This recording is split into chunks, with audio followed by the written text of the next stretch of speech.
Hola, buenas noches todos, todas, todes. Muchísimas gracias, Oscar, y a toda la Brigada para Leer en Libertad. Siempre un placer estar en las cosas que organizan, que ya se van poco a poco convirtiendo en un espacio bien importante de la Ciudad de México.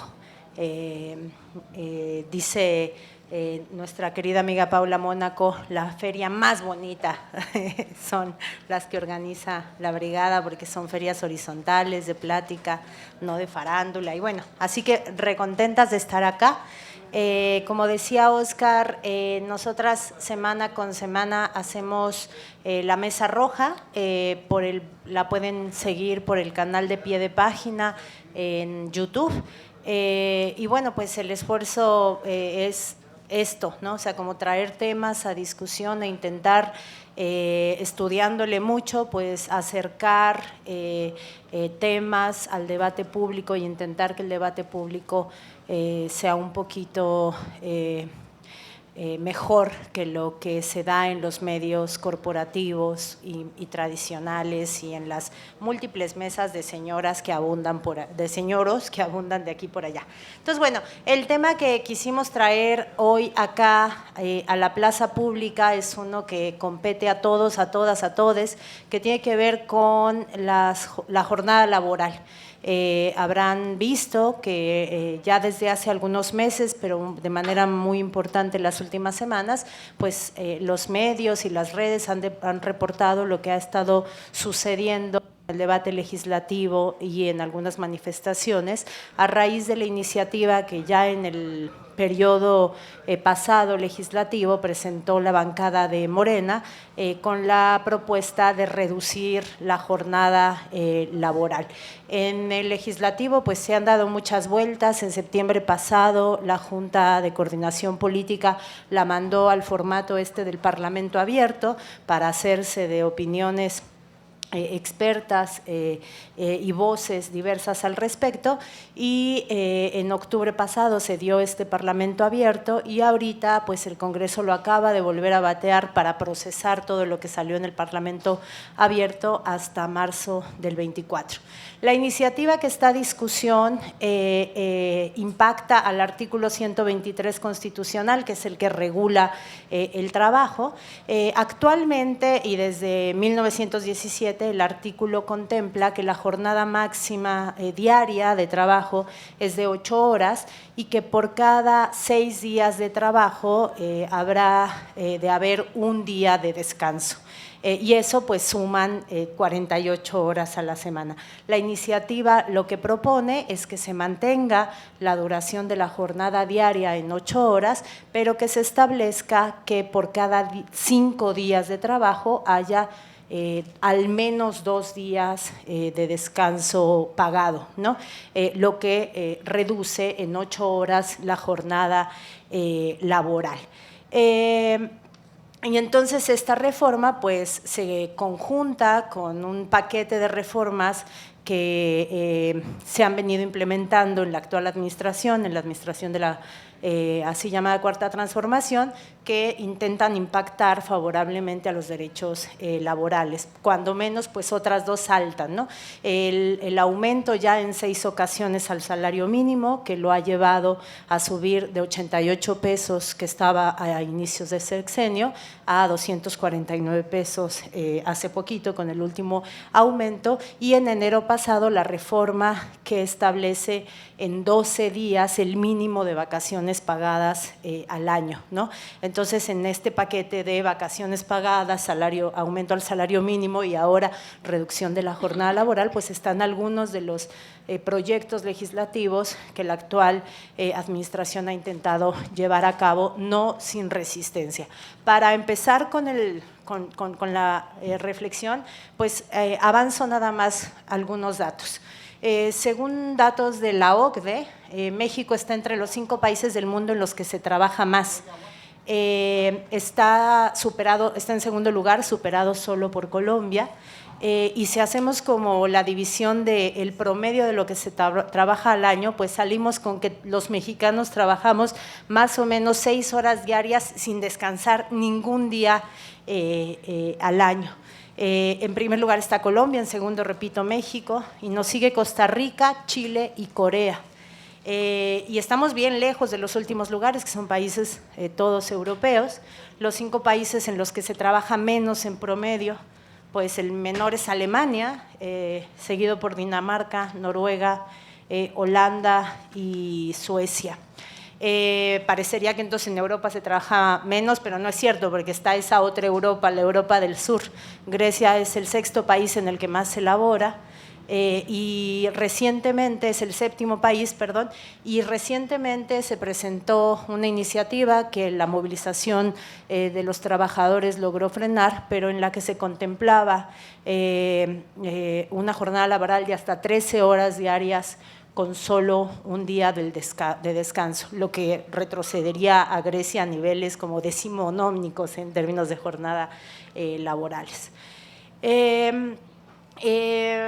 Bueno, siguiendo un poquito con cifras para abrir el debate, según cifras de la Organización Internacional del Trabajo, México se encuentra también entre los 5 países en los que la legislación marca una jornada laboral más larga, y en esto pues está junto con El Salvador, también Colombia y Guatemala. Y más allá de lo establecido en la ley, pues tenemos que el 47% aproximadamente de los mexicanos y mexicanas tenemos jornadas laborales de hasta 48 horas semanales, y que el 27%, es decir, casi un 30% de trabajadores y trabajadoras en México trabajan más de 48 horas a la semana. De ese tamaño es como la situación que está puesta a discusión a raíz de la presentación de la iniciativa legislativa que está en el Congreso. Entonces me gustaría pues empezar con dándole la palabra a Diana,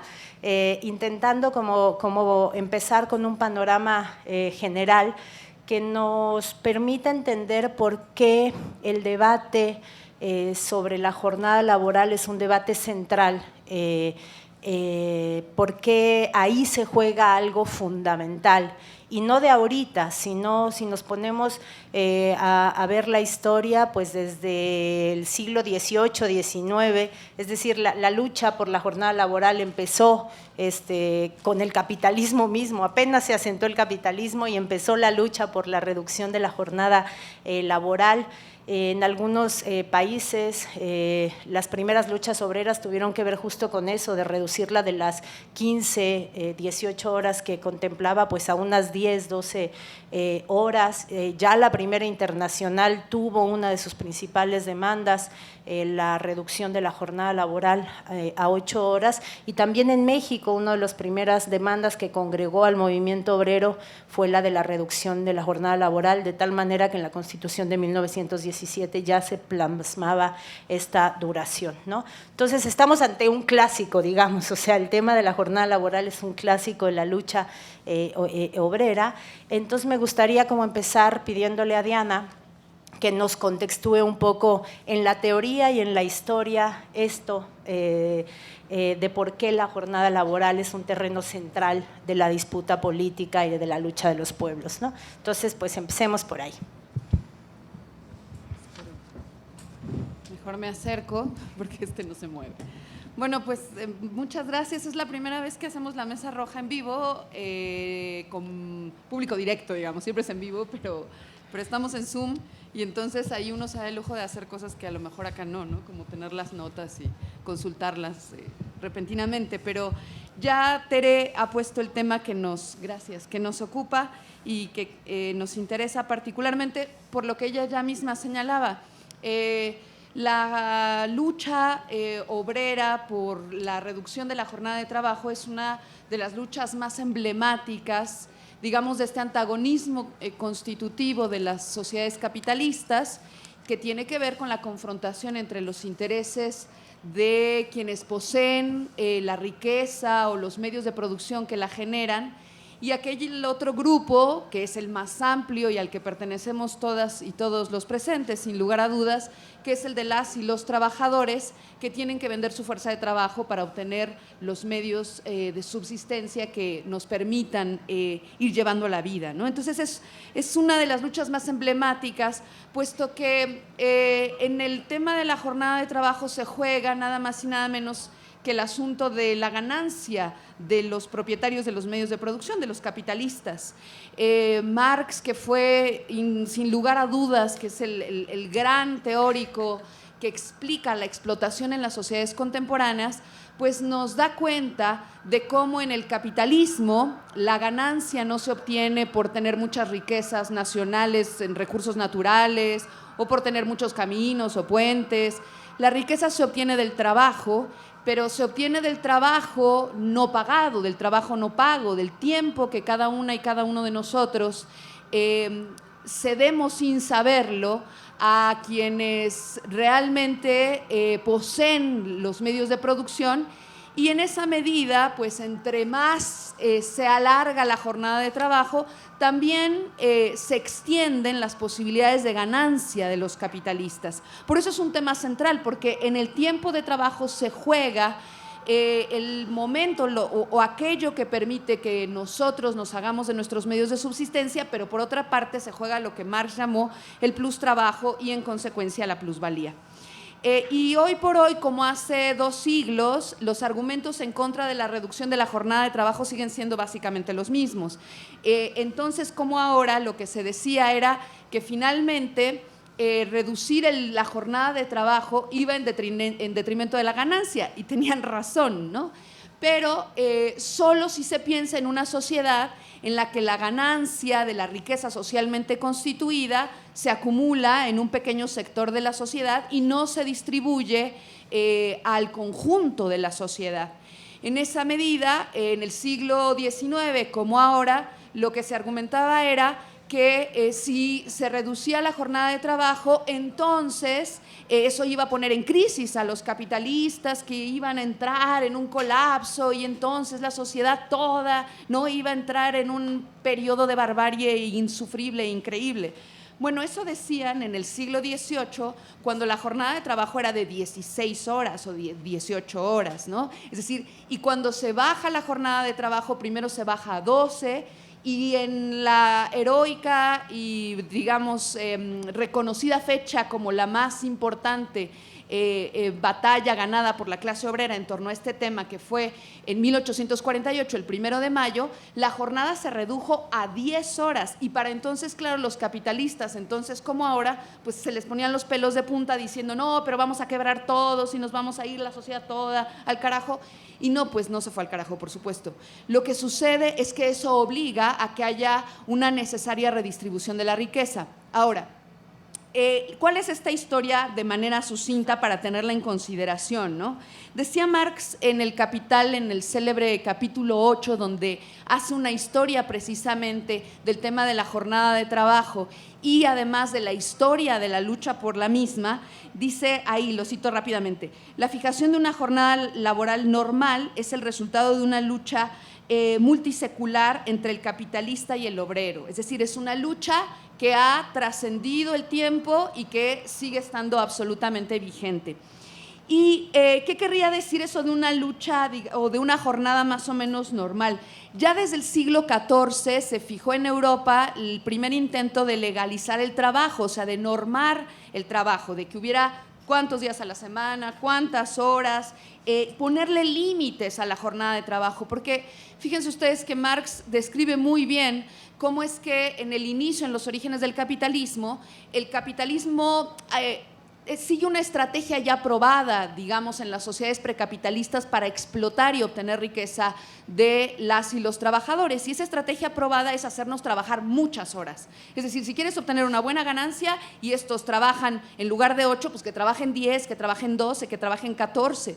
Y entonces Marx describe cómo en ese periodo de expansión, la primera fase del capitalismo, pues las jornadas de trabajo eran absolutamente de muerte, ¿no? Se llevaba a las mujeres y a los hombres a morir en la extenuación absoluta, y había, por ejemplo, el ejemplo extremo era el trabajo de los niños, ¿no? Entonces, niños de 6, 8, 10 años podían trabajar 12 horas diarias, 14 horas diarias. Las primeras leyes ya en el siglo XIX que trataron de contener la explotación del trabajo a los niños decían que los niños no debían trabajar más de 8 horas, ¿no? Entonces, digamos, para que vean de qué tamaño era la explotación. Y claro, cuando se produjo esto, luego los capitalistas, como suele suceder, le encontraron algunos vacíos y huecos o estrategias para evadir la ley. Y entonces, por ejemplo, lo que encontraron era, ¿qué tal si los hacemos trabajar si dicen que no más de 8 horas? Bueno, entonces que trabajen ahorita 7, pero por la tarde otras 7 y luego al otro día otras 7. Y entonces le encontraban estrategias para evadir la ley. Entonces, durante todo el siglo XVIII, ¿no? Previo a 1848, el año de la primavera de los pueblos, de la gran organización obrera en Europa, la primera, dice Hobsbawm, ¿no? En donde la clase obrera es consciente de ser clase obrera, hay una serie de reformas que tienen la intención de frenar, de contener la explotación laboral. Pero al mismo tiempo, fíjense que Marx describe que el capitalismo descubrió como una nueva estrategia. ¿Por qué? Porque a los seres humanos nos pueden explotar muchas horas, pero tenemos un defecto los seres humanos como fuerza de trabajo, un defecto para el capital. Y el defecto es que dormimos, comemos, y si no fuera así, pues nos explotarían todo el día, a toda hora. Pero este es un defecto humano y morimos, ¿no? También es un defecto para el capital. Entonces, pues eso era un límite para la explotación, porque no nos pueden hacer trabajar 24 por 24 todo el tiempo.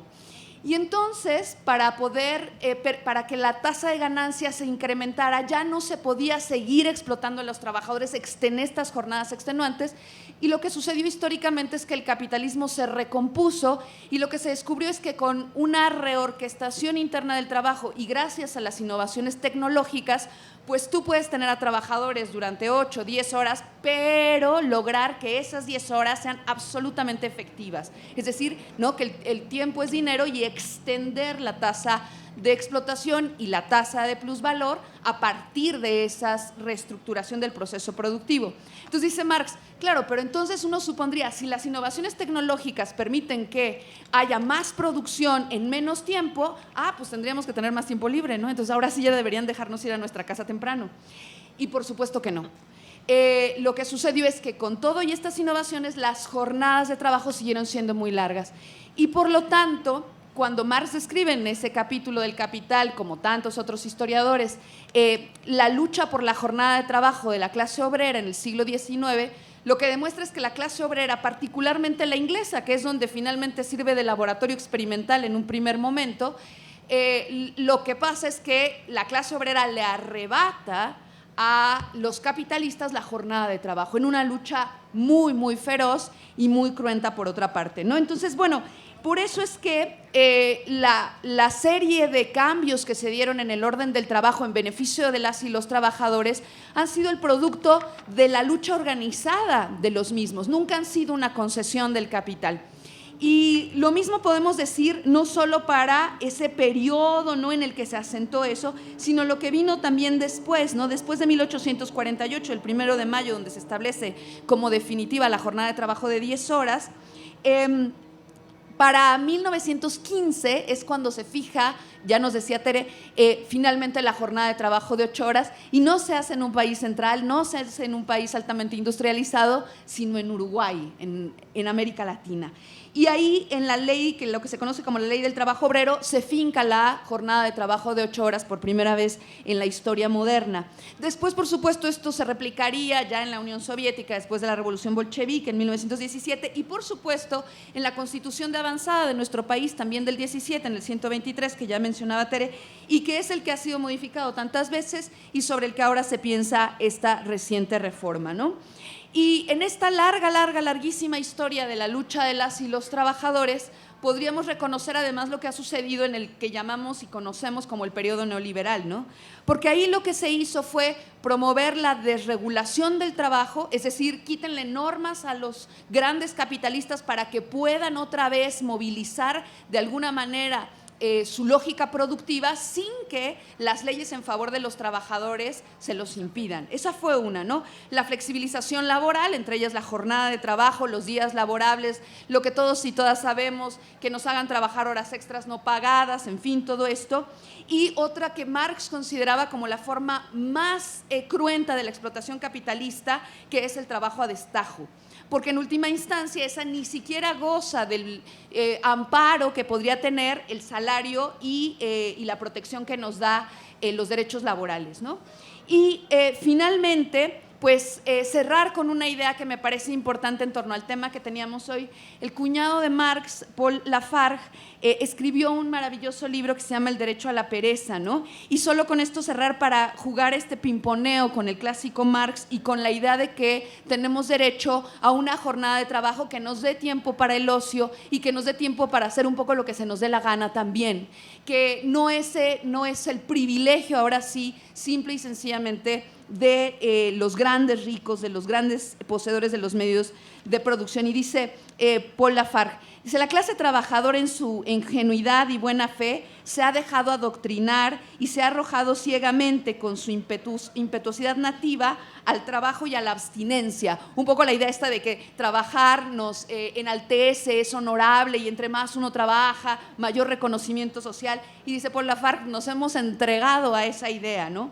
La clase capitalista se ve condenada a la pereza y al goce forzado, porque estos siempre tienen mucho tiempo libre, de ahí su frivolidad también, ¿no?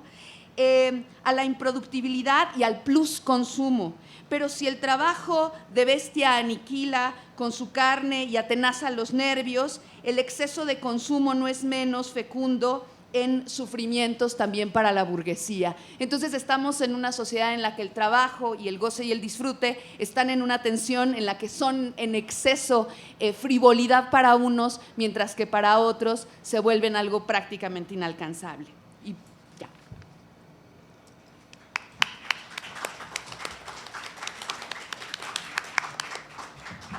Muchas gracias. Justo al ratito regresaremos con esta idea del derecho al descanso, al ocio. Justo la historia de la lucha por la jornada laboral ha tenido importantes triunfos que han empujado en distintas sociedades a que los dueños de los medios de producción tengan que ceder en la concesión de menores jornadas laborales.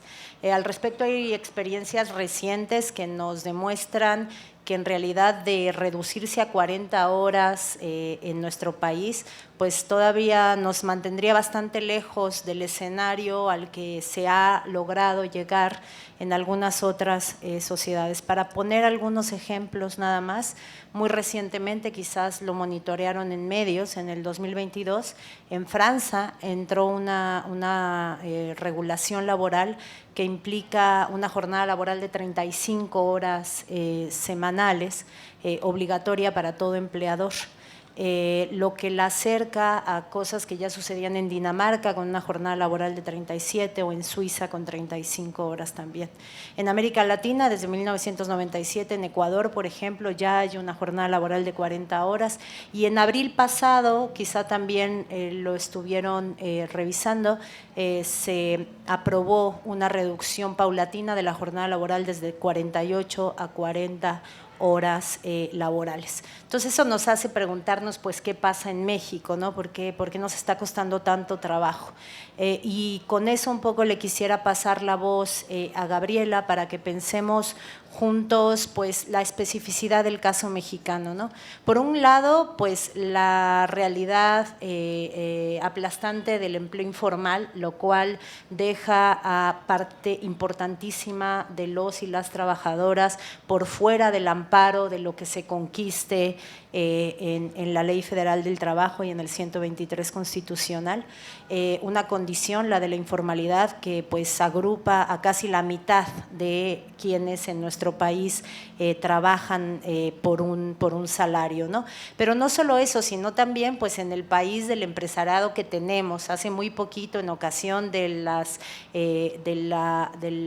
del debate legislativo y de las movilizaciones a favor de la reducción de la jornada laboral, Slim, no sé si lo vieron el día que se inauguró el Aeropuerto Internacional de Tulum, dijo, no, para nada, pues yo creo que es muy bueno que las personas ganen más, trabajen más, porque si trabajan más, ganan más, lo cual está absolutamente demostrado como falso desde el siglo XIX, ahí cuando se escribió esta maravilla del libro que Diana nos trajo hoy acá, ¿no? Y en el mismo contexto del debate legislativo, pues la Coparmex salió a decir, no, espérenos tantito, apenas nos estamos reponiendo de la subida del salario y del aumento de los días de vacaciones a 12, entonces no es tiempo, no es momento de que el empresariado aguante el golpe de una reducción de la jornada. Y el presidente de la Coparmex lo decía con un hermoso eufemismo, decía, no, espérense, antes de más reformas en favor de derechos de los trabajadores hay que elevar la productividad, lo cual no es más que un eufemismo para decir, espérense que nos reorganicemos un poquito para garantizar nuestra tasa de ganancia y ahí vemos qué podemos concederles, ¿no? Y entonces en este país en el que el empresariado tiene este echelaganismo y en el que se difunde y se promueve este discurso de esta cultura del trabajo sin descanso, incluso a costa de la propia salud, pues es el contexto en el que se está debatiendo. Entonces a mí me gustaría como ahora pasarle la palabra a Gabriela como para que nos ayude a pensar un poco qué perspectivas tiene este debate pues en el contexto del México que nos toca vivir. No sé si Yo creo que ahí alcanza, ¿no? ¿Sí? ¿Se escucha? ¿Ya? ¿Me hago para? Listo. Bueno, efectivamente ya Tere comentó como cuál es el escenario en el que se ha dado este debate. Efectivamente tenemos una asociación de empresarios que detienen, ¿no? Tienen mucha influencia, hacen mucho lobby ahí en la Cámara de Diputados y Senadores, y tenemos al hombre más rico del país que ni siquiera sabe que a la gente no se le paga por horas, ¿no? O sea, cosa que es preocupante, ¿no? O sea, cuando él dice, no, pues es que ganen más, pues páguele por horas, no por jornada laboral, y entonces ya vemos. Pero es cierto lo que dice Tere de el gran grupo de población que depende de la cantidad de horas que trabaja, que está en situación de trabajo informal, y que depende de la cantidad de horas que trabaje, es el ingreso que tiene, ¿no? O sea, yo creo que ese es uno de los grandes problemas de cómo resolver el asunto del derecho al ocio, ¿no? O al tiempo libre como un derecho humano, y de hecho el derecho al ocio está contemplado en la Carta de la ONU de los Derechos Humanos desde 1948 en el artículo 24. Les leo lo que dice. En el artículo 24 dice: toda persona tiene derecho al descanso, al disfrute del tiempo libre, a una limitación razonable de la duración del trabajo y a vacaciones periódicas pagadas. Claro, eso estamos pensando en personas que tienen un trabajo fijo. También está la Carta de la Asociación Mundial del Ocio y la Recreación de 1994, que indica en el artículo 24 que el ocio es un derecho humano básico, como la educación, el trabajo y la salud, y nadie debería ser privado de este derecho por razones de género, orientación sexual, edad, raza, religión, creencia, nivel de salud, discapacidad o, lo más importante, condición económica. ¿Eso qué quiere decir? Que en realidad tendríamos que estar en una condición donde no tendría que ser un debate porque es un derecho humano, ¿no? No tendrían que estar diciendo los empresarios, no, espérame tantito, déjame ver, porque tendría el Estado que garantizar este derecho. No es una situación sencilla. Yo creo que hay dos cuestiones que se tendrían que trabajar en México. Una, tiene que ver para el lado de los trabajadores asalariados cómo reactivamos la cuestión del mejor sindicalismo que el PRI nos dejó hecho trizas, ¿no? Nosotros tendríamos que estar viendo por partes de los sindicatos, cuando pararon la iniciativa y la dejaron en suspenso, tendríamos que haber visto a todos los sindicatos tomando las calles, tal como se hace en las mejores tradiciones. Ahí sí, no me gusta reconocerles muchas cosas, pero sí en Europa, ¿no?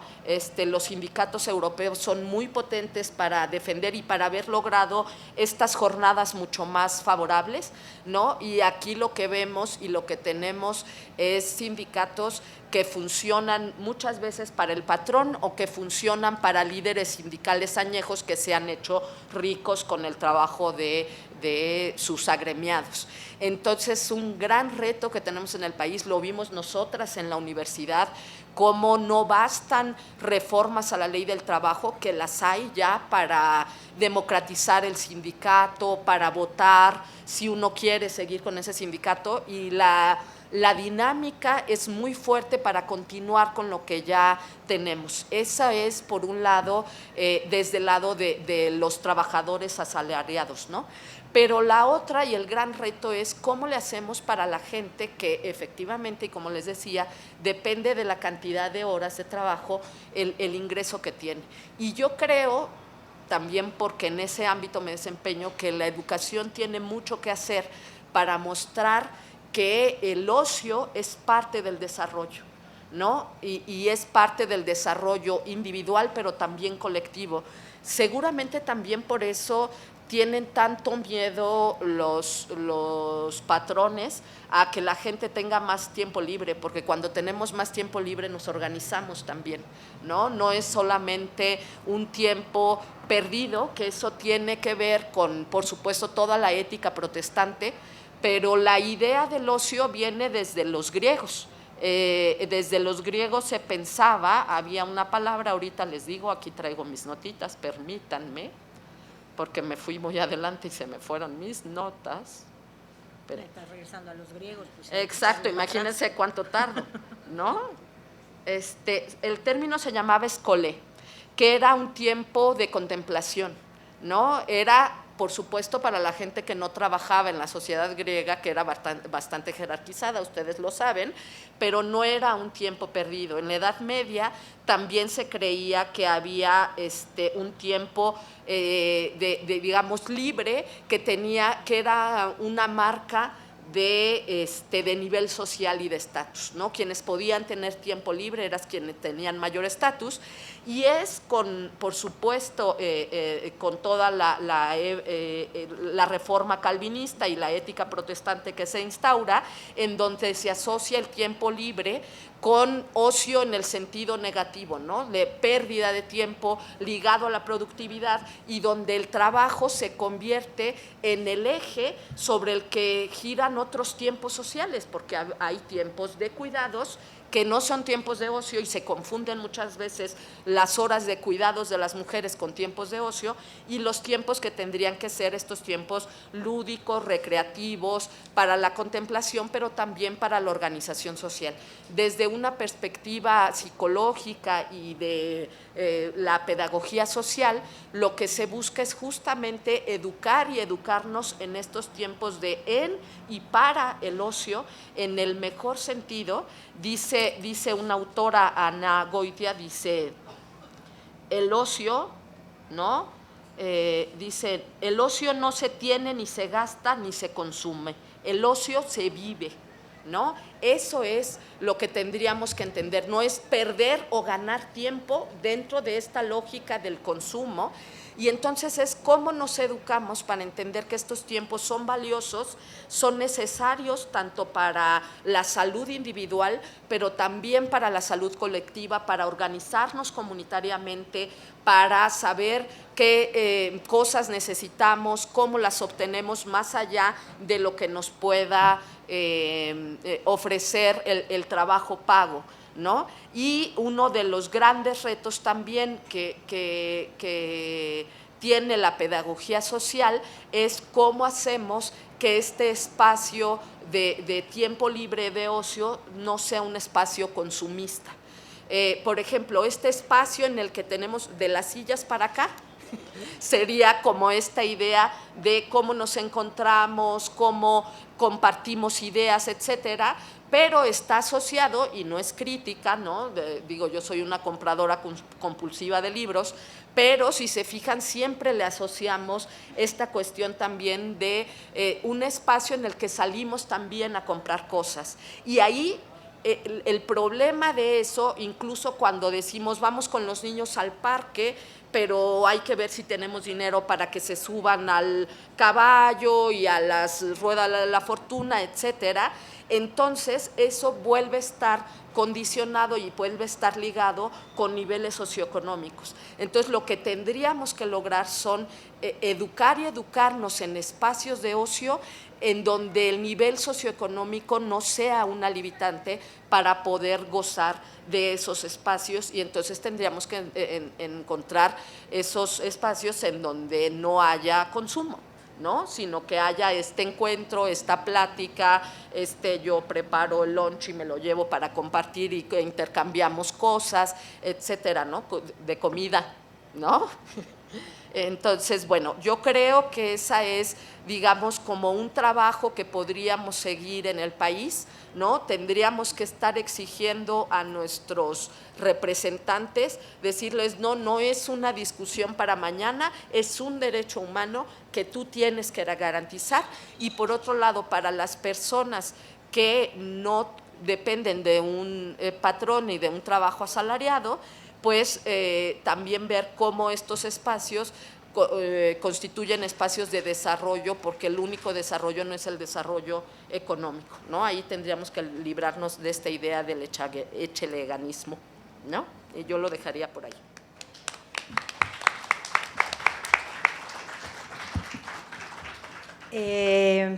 Bueno, creo que abres muy bien el problema del derecho al ocio. Y además en esta idea de que el capitalismo como que se las ingenia para ganarlas todas, ¿no? Entonces, así como transforma al trabajo esa maravillosa capacidad de interacción del ser humano con la naturaleza para satisfacer de manera creativa nuestras necesidades, lo transforma en trabajo alienado y lo pudre todo, pues también tiene la capacidad de transformar el ocio y el tiempo libre en lugares para la realización de la ganancia en el consumo, ¿no? Entonces, no solo con la implementación de tecnologías del entretenimiento hace que gran parte de nuestro tiempo libre esté ligado a nuestra capacidad del consumo de contenidos a través de medios de comunicación, redes, etcétera, sino también privatiza el espacio público y pues el drama de hoy en día en donde nuestros jóvenes asumen que el lugar donde se pasea es el centro comercial y no la plaza pública, ¿no?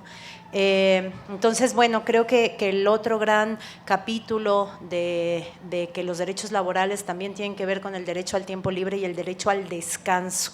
Y con este énfasis del derecho a descanso me gustaría pasarle como la pelota a Daniela, que paradójicamente es una persona que milita constantemente en la defensa del derecho al descanso, pero descansa poco porque trabaja todo el tiempo. Entonces, y bueno, cuando llevamos el tema al derecho al descanso, además se abre otra dimensión del problema, que es una dimensión de salud pública, ¿no?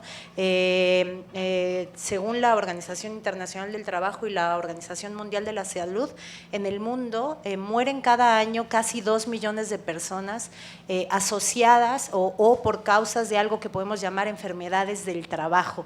Y la duración de la jornada laboral es uno de los factores que más influyen en esta muy abultada cifra, ¿no? 2 millones de personas anuales es un verdadero tema también de salud pública, de tal manera que incluso hay sociedades en las que los idiomas tienen un término para designar muerte por exceso de trabajo. Imagínense que haya una palabra para definir eso, para expresar eso, al menos en coreano, que la palabra es karoshi, y en japonés existen, no, en japonés es karoshi y en coreano no sé cómo se pronuncie, pero algo así como guarosa.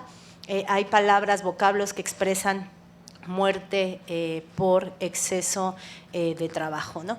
Está absolutamente demostrado que la reducción a las jornadas laborales impacta de manera inmediata en la salud mental de las personas, inmediata en la salud física y en la reducción de muy importantes padecimientos físicos. Así que pues la reducción de la jornada laboral pues también tiene esta otra dimensión que tiene que ver con el derecho a descansar, el derecho a rascarse el ombligo. Y sobre eso, pues venga Daniela, para ir cerrando y poder también como compartir algunas palabras con ustedes. Gracias, Tere. Bueno, varias cosas antes de entrar directo al tema. Una que mandarle un enorme saludo. Aquí falta Ingrid Urgellas, que ahorita hubiera sabido cómo pronunciar en coreano. Es la única que podría haber sabido cómo se pronuncia en coreano o en japonés o cómo se dice algo. Y también decirles, agradecer aquí a la Brigada para Leer en Libertad, que se generen estos espacios donde podamos tener estas discusiones en las que nunca vamos a tener el punto final de nada, sino más bien el punto de inicio de largas discusiones que para nosotras, desde que se creó desde que empezamos a hacer esta mesa roja, pues creo que ha sido motivo de un aprendizaje colectivo cada semana, cada lunes en la mesa roja. Y lo ratifico cada vez que las escucho y digo, oh, eso no lo sabía, y apunto, y luego ya me veo yendo a buscar más información sobre cosas que digo yo, me vuela cuando las escucho, porque siempre desde las distintas disciplinas podemos ir aprendiendo muchas cosas. La otra cosa que quería también decirles es que al inicio, cuando Tere, tú estabas dando estos datos y que decías que no sé qué porcentaje, porque aquí lo apunté, pero no, que tiene más de 48 horas laborales, decías 27% o algo así, yo le decía, ay, yo creo que es la primera vez que estoy en un grupo mayoritario, ¿no? De esta mayoría que trabaja más de 48 horas porque es una mayoría, un tercio de la población que asume que trabaja más de 48 horas a la semana, y yo sin duda estoy en ese grupo. Y es una discusión que a veces tengo yo conmigo misma, porque es algo que nos hemos ido autoconvenciendo de que es absolutamente necesario. Y nos hemos ido convenciendo, nos hemos ido autoconvenciendo como parte de un discurso y una narrativa que se va construyendo y que se ha ido construyendo para hacernos perder derechos que ya habíamos ganado. Cuando dicen 1848, fíjense nada más, 1848 movimiento obrero, wow. 1917, Constitución Política de los Estados Unidos Mexicanos, artículo 123, aquí hay una calle muy cerca que se llama artículo 123, que muchos jóvenes quizá ni tienen idea por qué se llama artículo 123, aunque pasen por ahí. Y que a mí en otros lugares, en otros países, hace muy poco en Ecuador, pero varias veces, maestros de derecho me lo han puesto como ejemplo, ¿no? La Constitución Política de 1917 como ejemplo de derechos sociales para el mundo. O sea, si en Francia, país que nosotros decimos, wow, queremos ser allá como los franceses, ¿no? Bueno, si en Francia intentan aumentar la jornada laboral, les paran los sindicatos, le paran todo, les para el transporte, o sea, son luchas durísimas y no ceden ni un poquito. Bueno, esos franceses se lo copiaron a México, se lo copiaron a la Constitución de 1917, porque eso fue de avanzada en su momento al inicio del siglo pasado, pues era como wow, todos decían wow, ¿no? Estos mexicanos están muy avanzados, y copiaban y luego se lo apropiaron, y nosotros después tuvimos 1948, Declaración Universal de los Derechos Humanos, y así nos seguimos ganando derechos hasta que de pronto empezamos a perderlos. Y empezamos a perderlos por lo que bien decía Gaby en algún momento, el tema de cómo el PRI, ese PRI que se fue anquilosando, más bien fue generando una dinámica en la que cooptaba a los sindicatos, pero los sindicatos que había independientes fueron siendo atacados de una forma espantosa. La última cosa horrible pues es la del ESME, ¿no? Con Felipe Calderón, o sea, que de un plumazo se chutó 44,000 personas a la calle, ¿no? 44,000, así, ¿no? De un día, además, mientras todo el mundo estaba viendo un juego de México, o sea, de la forma más espantosa, y después de una campaña mediática en la que le echaban la culpa al sindicato de que tuviéramos altas tarifas de luz. O sea, era absolutamente absurdo, porque ese sindicato, por ejemplo, no tenía ninguna influencia en el norte del país, y el norte del país tenía las tarifas más caras de luz. O sea, la tarifa la ponía la Comisión Federal de Electricidad, no la ponía el ESME, pero sobre ellos cargaban y sobre ellos vino toda la campaña para preparar el terreno para aniquilarlo. Entonces, nosotros, sin darnos cuenta, así como sin darnos cuenta fuimos perdiendo el derecho a entrar gratis, subirnos gratis a los camiones por tener una credencial de estudiantes, que yo no sé en qué momento eso se perdió. En un momento de mi vida lo tuve y luego ya no existe, ¿no? Nadie sube al Metrobús ni al trolebús con su credencial de estudiante y lo dejan pasar. Bueno, así perdimos esos derechos que ya habíamos ganado. Y esos derechos, además, no solo es que los perdimos, sino que además dejamos que nos convencieran de sentirnos culpables por quererlos, ¿no? Cuando uno dice, no, es que realmente necesito poner límites, necesito tener mi espacio de descanso, o decir, no voy a trabajar porque ya trabajé 6, 7, 8 horas hoy y 10 horas hoy, quiero ir al cine, te sientes culpable porque todavía tienes 250,000 pendientes y no terminaste de trabajar. Y el tema de las tecnologías, que ese también fue una discusión grandísima cuando las máquinas, ¿no? Si las máquinas iban a sustituir a las personas, estas grandes máquinas industriales, y ahora la discusión es si la inteligencia artificial va a sustituir a las candidatas, ¿no? Sí, o sea, bueno, esa es ahora la gran discusión. Bueno, la tecnología que se supone que nos iba a traer o que nos va a traer más facilidades, nos ha traído este reforzamiento de ese discurso de que tienes que trabajar en todo momento. Cuando yo empecé a ser periodista hace 30 años, pues en La Jornada ya teníamos unas computadoras grandototas, pero el tema es que teníamos que terminar ahí nuestro trabajo, irnos a nuestra casa y ya, acababas, no acababas o te quedabas ahí hasta las 11 de la noche y a esa hora a fuerzas te tenías que cerrar, como quedara tu nota, te ibas y ya te ibas a cenar con tus amigos, ya sabías si te desvelabas o no. Pero después te dijeron, ven, con esta laptop vas a ahorrar tiempo, porque te puedes llevar trabajo a tu casa. Entonces, pues ya no era cierro, me voy de La Jornada. No, me lo llevo a mi casa y ahí lo acabo, entonces hasta la 1 de la mañana. Y luego ahora con los teléfonos es, ¿sabes qué? En la comida, ¿no? Porque en la comida a cualquier hora te mandan mensajes. Y entonces sábados, domingos, 1 de la mañana, a todas horas puedes estar con algún urgente, que antes, aunque hubiera urgencia, pues no había forma de localizarte, ¿no? Entonces, ese es como un primer tema, ¿no? El mito de las tecnologías van a ayudarte a eficientar tu trabajo y las tecnologías son utilizadas como herramientas para que aumentemos el trabajo y para que aumentemos el trabajo para otros. Esa es como primera narrativa. Segunda narrativa, que es esta que tienen todos los empresarios, es que yo doy empleo. Y dices,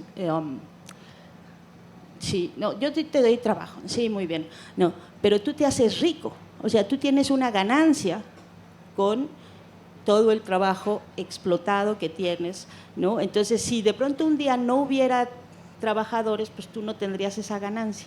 Entonces, vamos empezando como también a repensar esos conceptos, ¿no? Porque no nos damos cuenta, y cuando te das cuenta tienes que estar, en el caso muy concreto de los periodistas, trabajando en 4 lugares y además agradeciendo que te dan el trabajo. Cuando dices, pero a ver, algo no está cuadrando, ¿por qué tengo que tener 4 trabajos? ¿Por qué tengo que aceptar condiciones de outsourcing, de pago no sé qué, porque no tienen dinero, según nos dicen, los medios, porque hay una crisis de medios. Y entonces dices, bueno, pero ¿por qué Ili o Azcárraga pues se van a festejar a Navidad en sus yates o alguna cosa así? O sea, hay una cosa en ese discurso que no tiene sentido, pero ya no somos capaces de detectarlo. Y la última cosa que les quiero compartir como parte de estas reflexiones que traigo, y con este pleito conmigo misma, porque por una parte creo muy necesario que logremos hacer medios de comunicación sustentables. La idea de hacer la mesa roja es un poco eso, que podamos ir generando medios distintos a los que existen. Pero por otra es como no sé si es el autoflagelo, ¿no? De al final de decir, bueno, creo que esto es necesario, pero entonces el asunto es que tengo que poner mi cuerpo al triple para poder entrar en este mercado y en esta competencia y en este absurdo. De verdad creo que es un absurdo el tema de este discurso de trabaja, nunca, porque entonces si no dejas de trabajar no tienes tiempo de pensar, entonces no tienes tiempo de cachar los falsos discursos de quienes te dicen que tienes que trabajar. Y luego no tienes tiempo de organizarte y no puedes crear sindicatos y no puedes generar comunidad ni puedes generar un conocimiento epistémico. Lo único que necesitas es, una comunidad epistémica. Lo único que necesitas es dormir en tu tiempo libre, ¿no? En las 3 horas que te quedan libres, pues lo único que puedes hacer es dormir. Entonces se hace un círculo del que nunca vamos a salir. Entonces, insisto, peleándome conmigo misma, la tercera reflexión tiene que ver con el tema de las mujeres. Las mujeres, hasta el último dato que tenía, creo que aportamos con el trabajo no asalariado, que es el que no se considera, que es el de la casa, el de los cuidados, etcétera, etcétera, del que luego hablamos mucho, y parece que es un tema de mujeres, pero no es un tema de mujeres. Debemos estar aportando ahorita como el 25% del PIB, con ese trabajo no remunerado, con ese trabajo que nadie ve, con ese trabajo que nadie trabaja. Y entonces, ¿qué se genera? Se genera que haya discursos de mujeres, que a mí me lo han dicho alguna vez, alguna amiga me decía, alguna amiga que cuestionaba el feminismo y decía, oye, es que el feminismo no me ha traído lo único que me ha dado es más trabajo, porque antes, ¿no?, pues solo tenía que estar como en mi casa, ahora tengo que estar en mi casa y aparte salir y trabajar y aparte conseguir lana y aparte no me alcanza y aparte, tengo el triple trabajo, ¿no? Entonces yo le decía, es que eso no te lo ha dado el feminismo, mija, eso te lo ha dado el capitalismo, a ver cómo te explico, ¿no? O sea, el feminismo en todo caso nos da las posibilidades de entenderlo, pero el capitalismo es lo que al final de cuentas genera estas dinámicas en las que, y que sí, eso sí tiene razón, ese trabajo no remunerado que lo siguen teniendo, esas ganancias siempre las tienen los dueños de los medios de producción, esos extras. Entonces, eso que antes nuestras mamás, nuestras abuelas no salían a trabajar, nosotras salimos a trabajar, es ganancia para los dueños, pero que sigamos haciendo y encargándonos nosotras de los temas de los cuidados en la casa, también es ganancia para el capital. Y al final reproducimos una serie de cosas que seguimos dándole ganancias y una y otra vez a estos señores que tienen ese famoso 1% que concentra el 50% de las riquezas de este país y sobre todo montado cada vez más en los cuerpos de las mujeres que trabajamos. Cada vez más, con la pandemia todavía se aceleró, con la pandemia, porque quienes se tenían que quedar en la casa cuidando con los niños, que los niños estaban, las escuelas cerradas, las mujeres. Entonces, carga, sobrecarga, y eso creo que para quienes estemos aquí, para quienes tengamos hermanas, hijas, primas, amigas, hay que de alguna manera tratar de explicarles y de compartir todo lo que podemos aprender en esta hermosa mesa roja, es cada una de nosotras, mujeres que salimos a trabajar y nos partimos en 5 para cumplir con todas esas cosas que tenemos de carga encima, es un peso extra para estos señores ultramillonarios que siguen ensanchando su margen de ganancia a costa de esta idea de que tenemos que seguir trabajando y resolviendo todo.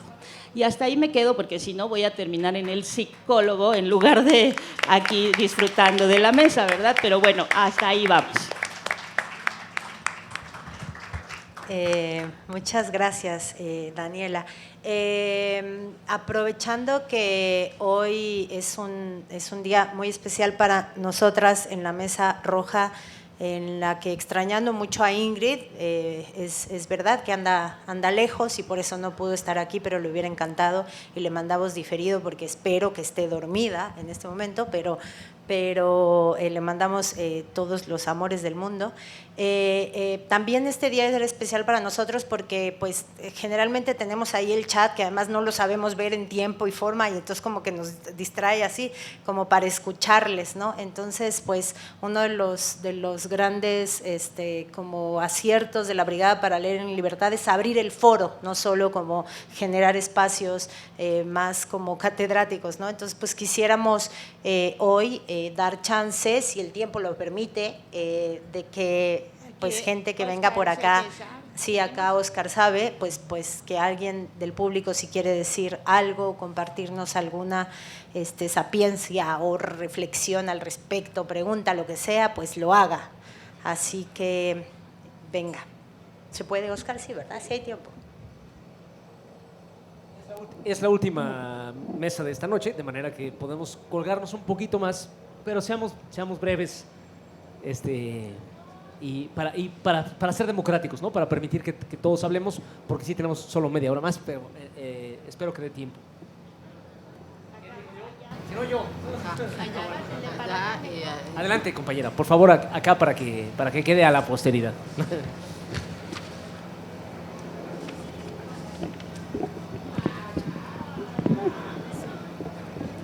Hola, ¿qué tal? Buenas noches. Mi nombre es Laura Flores, soy profesora de la Facultad de Economía de la UNAM y suelo seguirlas en sus programas, también en todos en los que puedo a pie de página.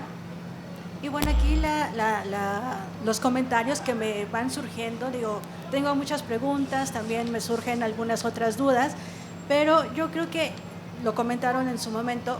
Creo que esta propuesta de disminuir las horas, que en realidad están pensando que en vez de un día de descanso se tengan 2, más que reducir las horas en los días laborales, ¿de qué manera debe ir complementada por otras políticas o por otras herramientas, ¿no? Porque como les decía, ¿qué va a pasar con esta capacidad de ocio más prolongada, ¿no? Sentarnos a ver televisión donde te manejan y que te dicen que consumas y que no solamente te salgan con virus comunistas y no sé qué, ¿no?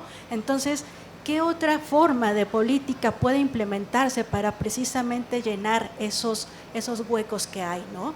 Porque pues lo hemos visto en Iztapalapa, que hay estas utopías y que son talleres lúdicos, no solamente para las personas mayores, para los niños, convivencias familiares y demás, ¿no? Ya lo decían, no solamente irse a consumir o pasear a los centros comerciales, sino disfrutar de los espacios como en los que estamos ahorita, ¿no? La Alameda digamos que ya tiene un tiempo que se ha recuperado y que las familias vienen hacia acá, ¿no? Pero también está el otro punto que absorbe no solamente a los trabajadores, sino en la cotidianidad de cada uno de los que vivimos en la Ciudad de México, que es la movilidad. Más allá de las 8 horas de trabajo que tenemos que dar, están las 2 o 3 horas que se tienen que ocupar para el traslado de la casa hacia los centros de trabajo, ¿no? Entonces, creo que eso también debería complementarse entre estas medidas de reducción de la jornada laboral o disminuir las horas, no diarias, sino semanales, ¿no? Y la otra pregunta, que para no acaparar, creo que la pregunta del millón. Ya lo comentaban en su momento, en el 68, se empieza a tener esta visión de la población como clase obrera, ¿no? ¿Por qué ahora no vemos esa condición? ¿Y de qué forma podríamos llevar esta conciencia de clase para, pues, con esta medida, y que de alguna manera se ha estado postergando en la legislatura, digamos, es para que estuviéramos movilizándonos en las calles, ¿no? Para que todos estuviéramos ahí y que esto se cumpla. No vemos estas movilizaciones. ¿Qué está pasando? ¿Qué es lo que tendría que pasar? ¿O qué es lo que tendría que hacerse para que se llegue a esta conciencia? Digamos, y nada más. Felicidades.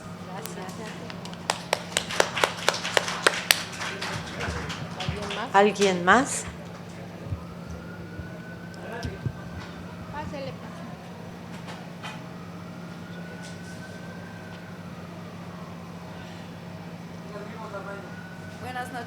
Buenas noches, soy Julia Escalante, estoy muy contenta de verlas en vivo, las veo todos los lunes.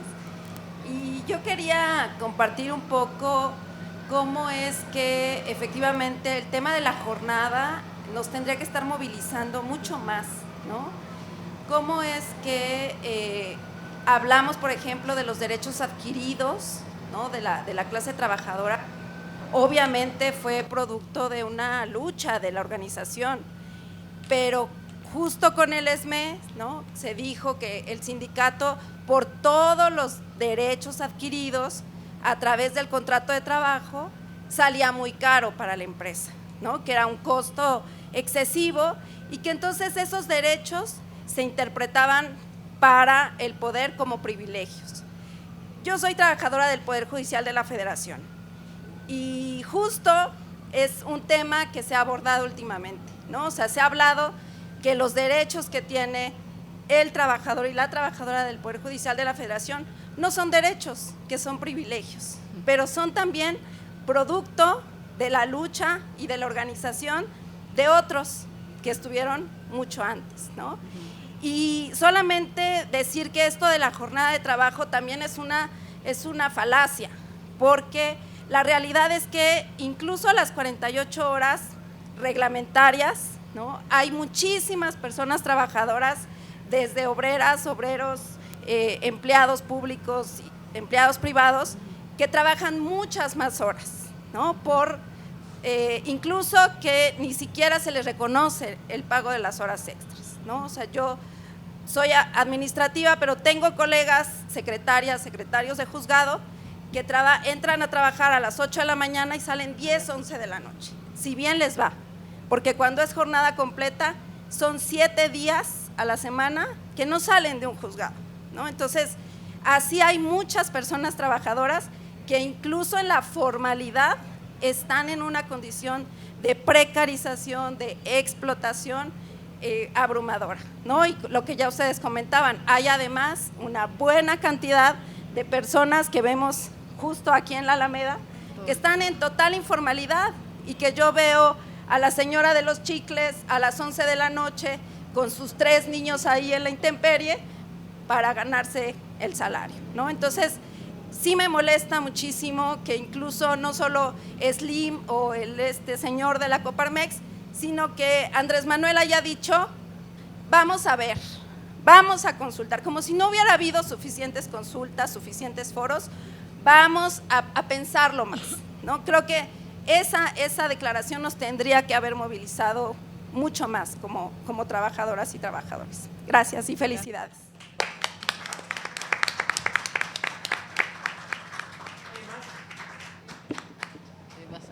Yo creo un comentario, una aclaración, porque hay gente que no lo entiende. Normar la jornada laboral no significa la prohibición de trabajar más, como el señor Slim parece creer. Significa la prohibición de exigirte trabajar más de una cierta hora por el salario mínimo. O sea, se puede trabajar los sábados, pero lo van a pagar doble. O lo van a pagar como horas extras. No es que se prohíba trabajar más de 40 horas, es que más de 40 horas son horas extras, como debe ser, ¿no? O sea, aquí nadie está diciendo es que yo necesito mis horas extras para poder vivir y me van a pagar menos. No, el chiste es que, o sea, normar está asociado con el salario mínimo, por eso también es importante que el salario mínimo, según la Constitución, sirva para sostener a una familia, no a un individuo, a una familia, en todas las necesidades de una familia, y que 40 horas de trabajo basten para ganar un salario. Eso es lo que estamos luchando, que 40 horas de salario basten para ganar un salario que permita sostener una familia. Imagínense qué lejos estamos todavía de esa realidad, ¿no? Otra aclaración pequeña es que no es tanto contra el trabajo en general o en abstracto, sino contra el trabajo alienado, o sea, contra la obligación de entregarle a otro, en este caso al patrón, todo tu tiempo productivo. No es que no queramos que vayas a cuidar tu jardín o a cuidar a tu familia, lo que sea, sino que lo tengas que hacer a fuerza cuando otro señor te dice qué es lo que tienes que hacer. El trabajo es una cosa muy bonita. La alienación del trabajo es una cosa infernal, vivir de eso, ¿no? Y finalmente, nada más, he notado que algunos intelectuales y escritores como que malentendieron un poco sobre todo el libro de Paul Afrag del derecho a la pereza, y dijeron, nosotros tendríamos que trabajar menos. No exactamente. Esta lucha por el trabajo es sobre todo para los trabajadores que ya tienen, o sea, estamos luchando por una distribución más equitativa del trabajo.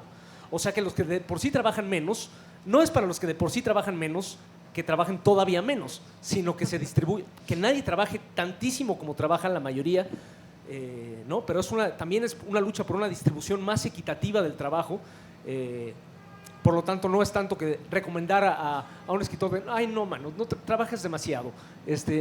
No es para los que de por sí trabajan poco, que trabajen todavía menos. Es para los que trabajan muchísimo, que trabajen menos. Y finalmente, otro pequeño dato interesante es que antes de la industrialización se trabajaba mucho menos. O sea, un peón, un jornalero de la Edad Media, trabajaba mucho menos días a la semana porque era el día de San no sé qué y el día de Santa no sé qué y el tercer domingo de Adviento, y se trabajaba mucho menos días a la semana, y cada día de la semana solo se trabajaba mientras había sol. Entonces la industrialización trajo muchísimo más explotación, porque el trabajo humano, la explotación, es lo único que produce plusvalía y lo único que produce ganancia, y por lo tanto no es que se produjeran más cosas lo que los capitalistas buscan al adquirir nuevas tecnologías. Es tecnologías que les permitan explotar la única cosa que les da riqueza, que es nuestro trabajo. Felicidades, mil gracias por estar aquí. Tenemos tiempo de comentarios, otra ronda si quieren, breve de comentarios finales. ¿Les parece que en el mismo orden un comentario final? Diana. Bueno, son un montón de cosas, ¿no? Primero, quizá este comentario sobre cómo hemos también, como que nos hemos apropiado del discurso del privilegio y ahora todo es un privilegio, ¿no? Entonces, tener salario mínimo es un privilegio, pero solo en la medida en que hay una precarización generalizada. Solo así podría ser visto como un privilegio y no como un derecho o como el triunfo de una lucha que a lo mejor ya nos quedó tan a la distancia que ya no sabemos reconocer.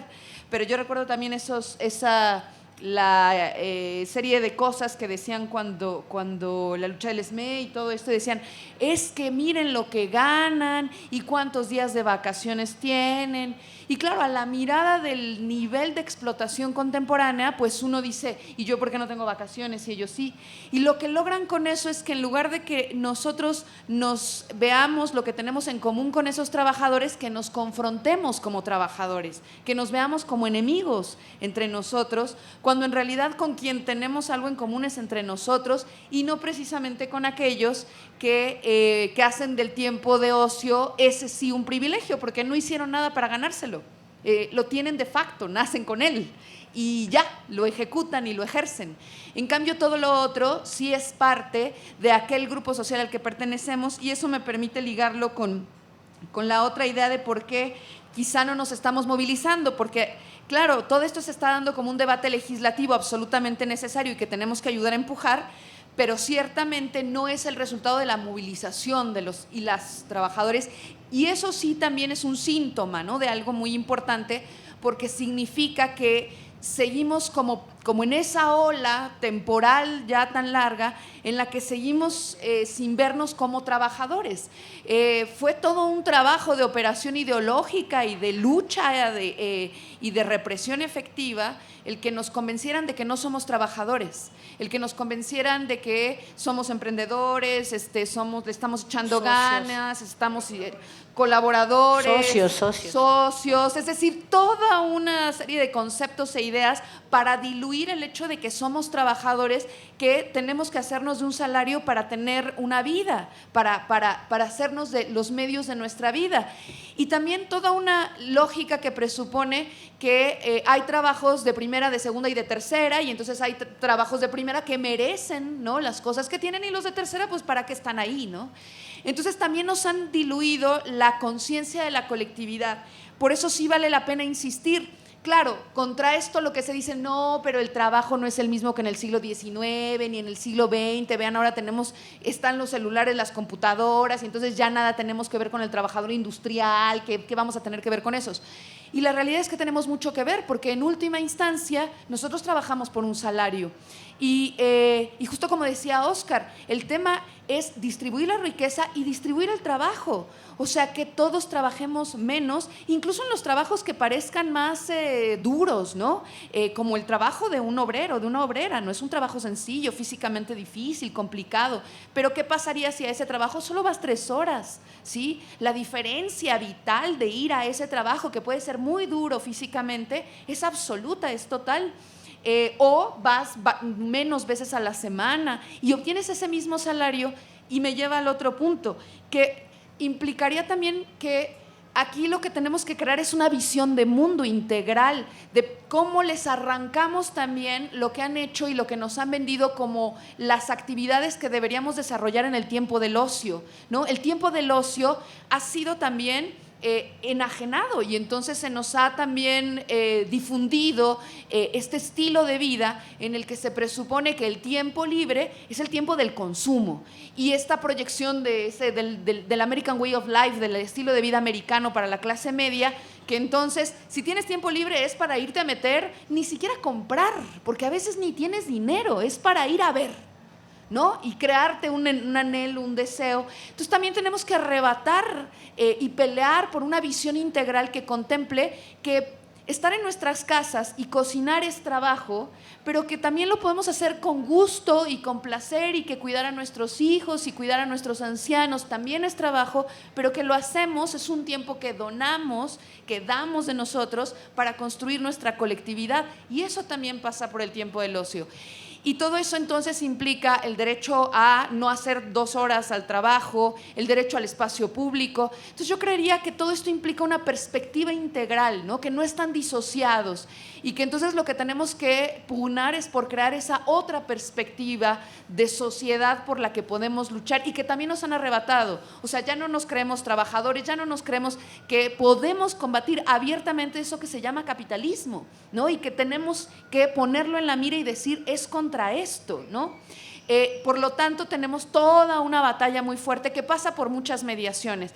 Ya nada más diría, el tema del sindicalismo y toda esta enorme complejidad que hay en un país como el nuestro, me parece que es muy importante también por ahí insistir en que es necesario organizarnos dentro de la política, digamos, formal, pero fuera de la política formal también. O sea, es decir, dentro de lo que pasa en los procesos electorales y todo esto que sabemos que es fundamental, por otra parte, pero también por fuera de eso.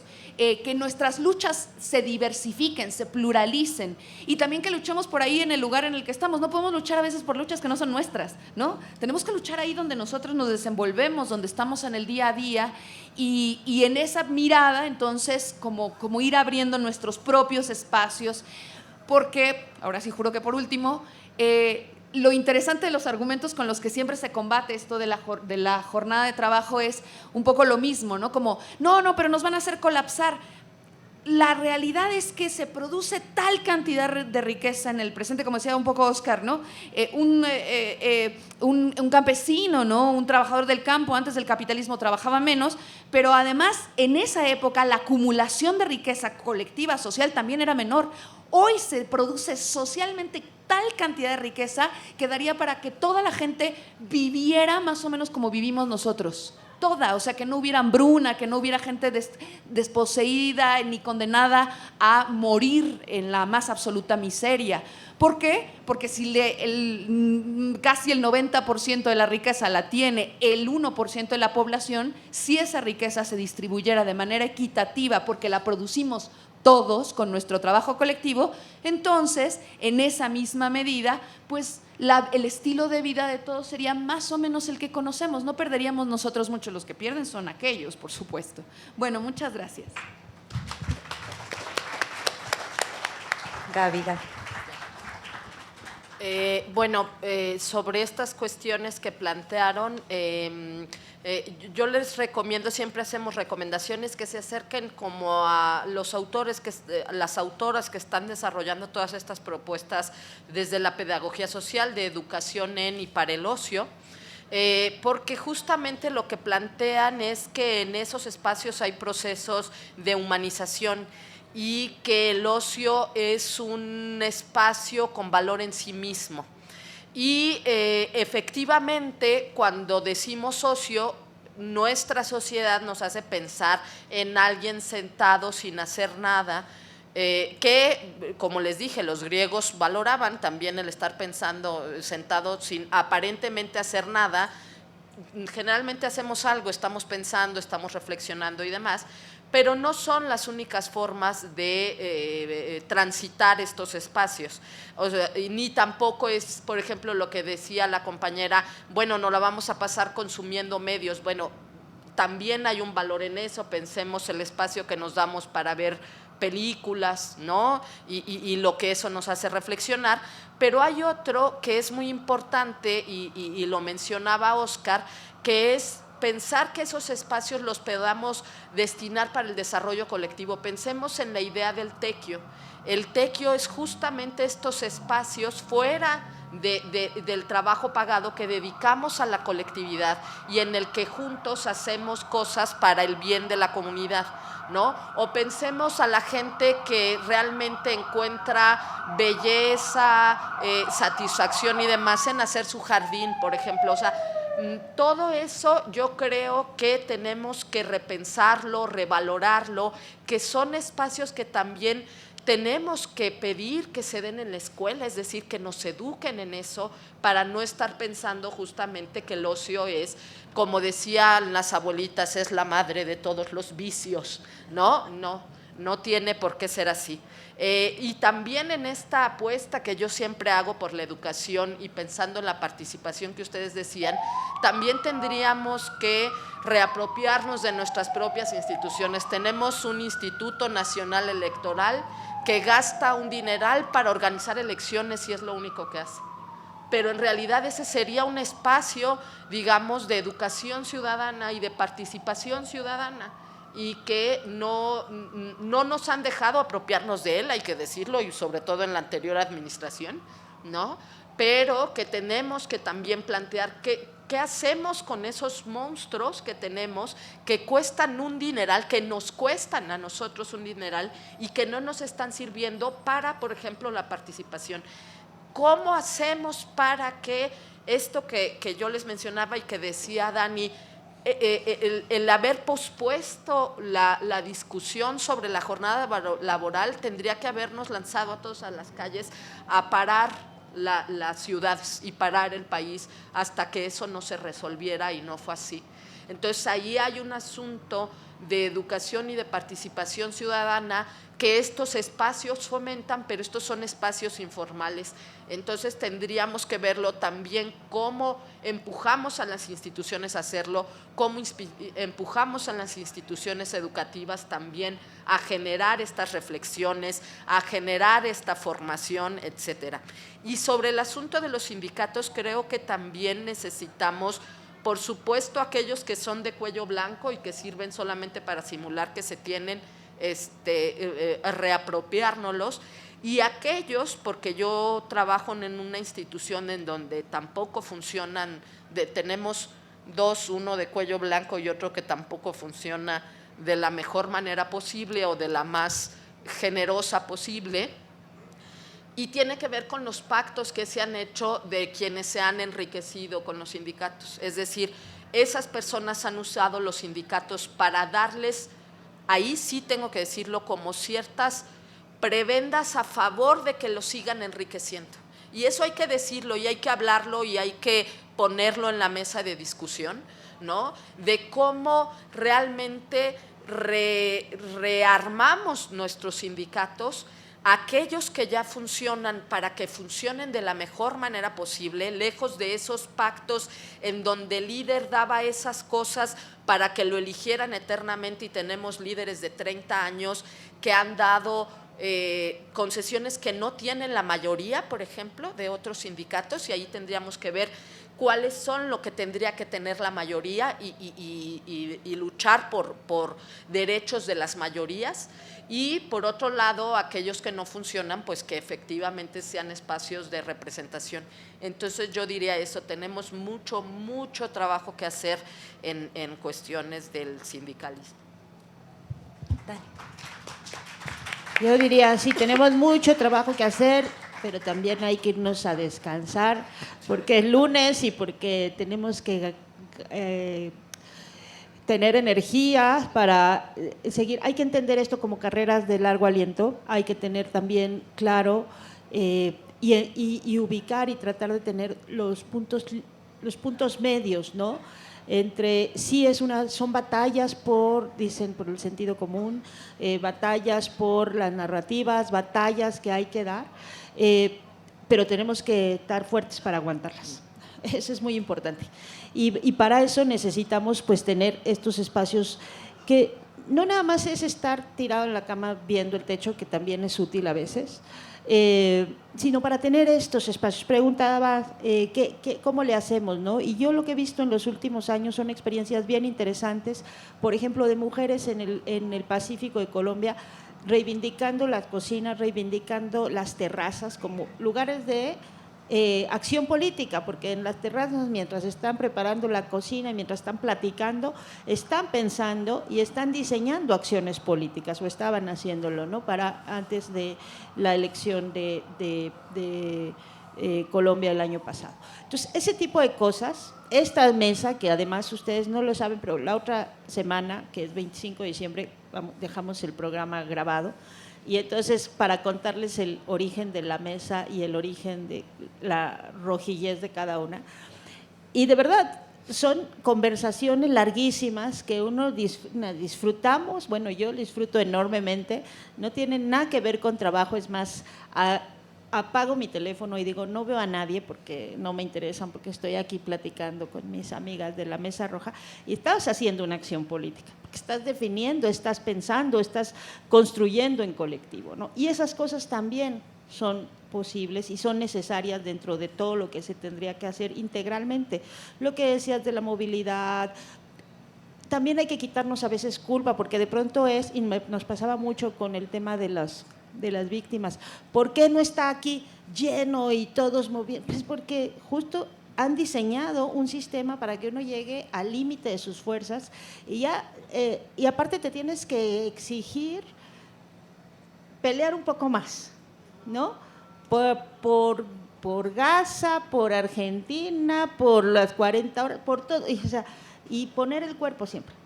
No, o sea, tenemos que aprender a dosificar algunas cosas para poder enfrentar y también, como dice muchas veces Alina Duarte, a elegir batallas, porque no puedes estar en todas, o no en todas en todos los momentos, ¿no? Y yo creo que hay 3 elementos clave, ya con esto cierro. Uno, recuperar la conciencia de la colectividad que decía Diana. Me acordé de una entrevista que le hicieron hace muchos años a Pepe Mujica, que le preguntaban, ¿y tú crees que Jesús era socialista? Decía, no, yo creo que la humanidad es socialista. Tiene apenas unos 200 o 300 años capitalista, ¿no? Pero 300.000 años el ser humano, el Homo sapiens socialista, o sea, nuestra esencia es colectiva, ¿no? Recuperar la conciencia de clase, asumir que sí, aunque hemos tenido avances en ciertas cosas, somos trabajadores, todos somos trabajadores, a veces autoempleados, ¿no? A veces con empleos informales, a veces con empleos chafas, pero en realidad no tenemos, los que estamos aquí, o bueno, a ver, que levante la mano el que tenga su empresa con 2.500 trabajadores, o sea, no la tenemos, ¿no? No somos esos dueños de los medios de producción, con distintos niveles, que ya también platicamos alguna vez de lo que implica también esos distintos, esa enorme franja que hay entre lo que es ser trabajador, pero somos trabajadores. Y lo último, apostar por la memoria social. Creo que una de las cosas que nos ha dejado de ejemplo esta trago amargo, por ejemplo, ahorita de Argentina, o incluso los que votaron por Bolsonaro, que eran los que había sacado, o sea, mucha de la gente que salió de la pobreza por los programas contra el hambre de Lula, terminó votando a Bolsonaro. Muchos de estos jóvenes, porque no tienes una conciencia de cómo llegaste ahí. No, muchas de las cosas, por ejemplo, del desprecio que tenemos por el trabajo del campo, porque no sabemos lo que cuesta, y por eso puedes tirar la comida, desperdiciarla, porque no sabes lo que le costó a los trabajadores recolectar el jitomate o recolectar el pepino, recolectar el limón. Te llega a tu casa, no sabes cómo llegó, y entonces si se echa a perder, pues ni modo, se echó a perder, no te lo vas a comer echado a perder, ¿no? Pero un trabajador, alguien que tuvo que trabajarlo y cargar las cubetas de Aquilo por $1, eso no lo tira, o sea, y no deja que se le eche a perder, porque sabe lo que cuesta. Entonces, nosotros en algún momento se pierde ese eslabón, se pierde esa memoria de lo que llegó, o sea, de lo que tuvo que pasar para que las mujeres pudiéramos estar aquí usando pantalón y tener derecho al voto, para que podamos tener agua en nuestras casas, para que, o sea, todas esas cosas que ya vas adquiriendo como sociedad se olvidan colectivamente. Y creo que tenemos que trabajar justo academia, medios y distintos sectores para que esa memoria social no se nos olvide, porque eso es lo que al final de cuentas permite que estos discursos que individualizan, que fragmentan, que separan y que te dicen las académicas allá y los periodistas acá diciendo necedades, porque todas las mesas de periodistas luego dicen muchas necedades. No, tenemos que aprovechar los distintos conocimientos y también con los que tienen acá, los que vienen, porque también tienen esos otros conocimientos, y tenemos que empezar a recuperar nuestra memoria social de lo que nos ha llevado a tener estos no privilegios, sino derechos básicos para no seguirlos perdiendo. Hasta ahí creo, ¿no? Bueno, pues ya 3 minutitos antes de la 1:30, pues no queda más que agradecer. Ya vi que Ingrid no está dormida, pues está pregunta y pregunta en el chat que cómo nos fue. Agradecerle muchísimo a Óscar y toda la banda de la Brigada para Leer en Libertad, siempre un gustazo. Agradecerle pues a todas ustedes que nos acompañaron con su escucha a pesar del frío y del ánimo ya prenavideño, y pues nada, cerrar. Muchas gracias. Y que vean la mesa roja Sí, lunes otra semana 8:30. cuando la vean a la hora que sea, porque está muy chistosa, la verdad.